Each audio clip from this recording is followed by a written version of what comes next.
Yes, students, today I am going to tell you about perfect continuous tenses. There are three types of perfect continuous tenses: present perfect continuous, past perfect continuous, and future perfect continuous. Okay, by now you have learnt all indefinite tenses, simple continuous tenses, perfect tenses, but today I am going to tell you perfect continuous tenses. First of all, present perfect continuous. Identification of present perfect continuous is से रहा है, से रहे है, से रही है plus timing.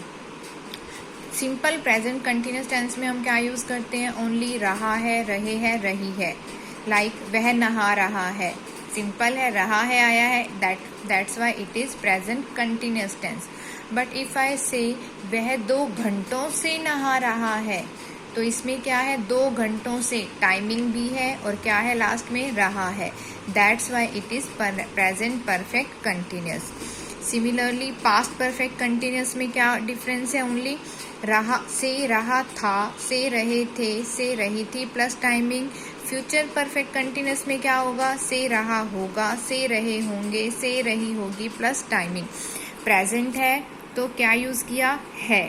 Past perfect continuous है तो था, और फ्यूचर है तो होगा.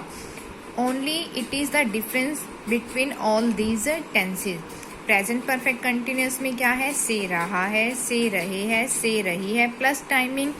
पास्ट परफेक्ट कंटिन्यूस में से रहा था, से रहे थे, से रही थी. क्योंकि आपको ऑलरेडी पता है हमेशा प्रेजेंट के लिए यूज होता है, था हमेशा पास्ट के लिए यूज होता है, और गागेगी ऑलवेज फ्यूचर को शो करते हैं. तो यहाँ हमने क्या यूज किया है. पास्ट परफेक्ट कंटिन्यूस में था, थे, थी, और फ्यूचर परफेक्ट कंटिन्यूस में होगा, होंगे प्लस होगी. क्लियर?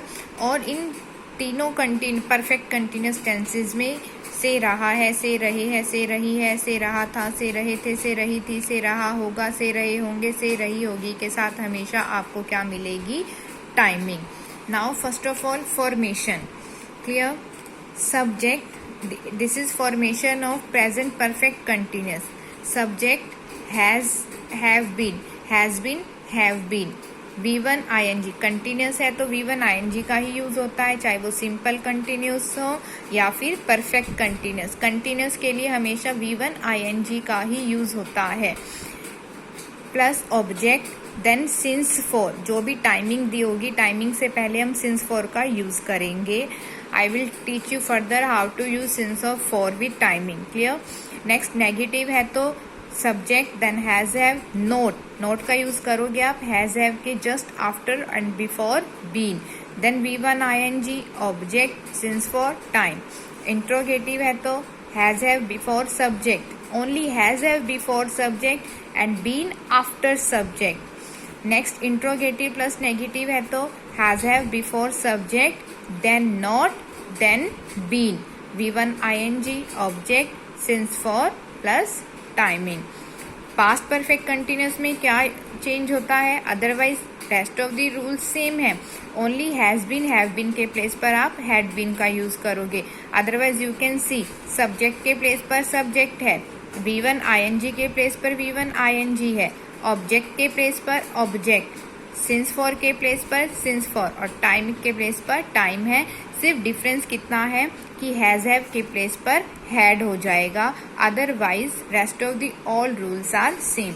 और नेगेटिव में हैड नॉट बीन हो जाएगा, इंट्रोगेटिव में हैड बिफोर सब्जेक्ट, और इंट्रोगेटिव प्लस नेगेटिव में had before subject, then had subject, not been, V1 ING object, since for plus time. Like that, in future perfect continuous also only helping verb will be changed. Subject हो जाएगा, then will have, shall have, been. Present perfect continuous में हम use कर रहे थे has been, have been. Perfect continuous में had been. और future perfect continuous में मैंने आपको पहले ही बताया था, फ्यूचर के जितने भी टेंसेज हैं सभी में विल शैल का यूज होता है. विल शैल के साथ हमने यहाँ पर क्या ऐड कर दिया? Have been. हैज कभी भी यूज नहीं होता विल शैल के साथ, ऑलवेज हैव का यूज करोगे. Then V1 ING object, since for plus time, all rules are same. Negative में क्या हो जाएगा, विल शैल नोट, नोट का यूज करोगे just after will shall then have been. Interrogative में भी ओनली विल शैल को आप सब्जेक्ट से पहले यूज करोगे, then have been V1 ing object since for और टाइम। इंट्रोगेटिव प्लस नेगेटिव में भी same, will shall before subject then not, have been V1 ing object since for plus time. These are formations of future perfect continuous. Now use of since and for. Since is always used with definite timing. Definite timing like name of the day. Name of the day like Sunday, Monday, Tuesday, Wednesday. These are names of days. That's why with name of the day we use since, like since Monday, since Tuesday, since Wednesday. Hour, name of hour like since 2 o'clock, since 3 o'clock, since 4 o'clock. Month, since May, since June, since July, since Jan, since February, like that. Name of the year like since 2000, since 1948. These are names of the years. Morning के साथ since last week, since yesterday, since beginning. Okay, with all these words we use since. For is used for indefinite timing. Like I say for 2 days, 2 दिनों से, 4 दिनों से, 10 दिनों से, 20 दिनों से। अब यहाँ पर हमने name of the day use नहीं किया है, it is indefinite timing. That's why for 2 days, for 5 days, for 10 days, for 15 days, is like that. Months, here also name of month is not given. For 6 months, for 8 months, for 7 months, for 7 years, for 50 years, for 40 years, like that. For 2 hours, for 3 hours, for 1 hour, for 5 hours. तो यहाँ पर भी name of the hour is not given. That's why for. With since is used for definite timing. For is used for indefinite timing. Okay. With names of the day, hour, month, year, we use since, and for these we use always for. These were all rules of perfect continuous tenses.